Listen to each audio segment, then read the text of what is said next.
తెలుగు రాష్ట్రాల్లో అతిపెద్ద lift manufacturer lifts ట్రై.com dealership కూడా ఇవ్వబడును. టాలీవుడ్ కమెడియన్ సప్తగిరి ప్రసాద్ ఇంట్లో తీవ్ర విషాదం చోటు చేసుకుంది.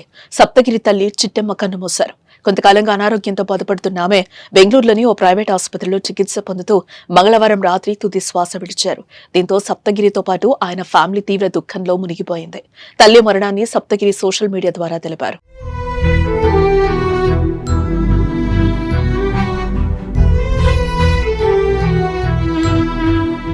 తిరుపతిలోని పద్మావతిపురంలో ఉన్న శ్రీనివాసపురంలో సప్తగిరి తల్లి చిట్టెమ్మ పార్థివ దేహానికి అంత్యక్రియలు ఏర్పాట్లు చేశారు. చిత్తూరు జిల్లాకు చెందిన సప్తగిరి అసలు పేరు వెంకట ప్రభు ప్రసాద్. ఆయన తండ్రి అటవీ శాఖలో ఉద్యోగి.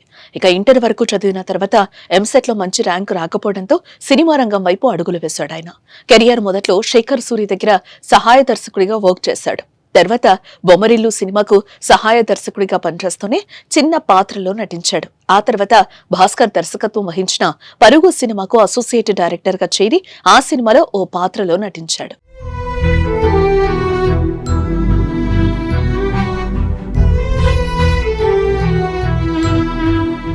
పరుగు సినిమా అతనికి నటుడిగా గుర్తింపునిచ్చింది. ప్రేమ కథా చిత్రం, వెంకటాద్రి ఎక్స్ప్రెస్ సినిమాలతో మంచి పేరు తెచ్చిపెట్టాయి. పలు చిత్రాల్లో తనదైన హాస్యాన్ని పండించిన సప్తగిరి ఎక్స్ప్రెస్ మూవీతో హీరోగా ఎదిగారు. ఆ తర్వాత ఇటు హీరోగా అటు కమెడియన్ గా ప్రయాణాన్ని కొనసాగిస్తున్నారు.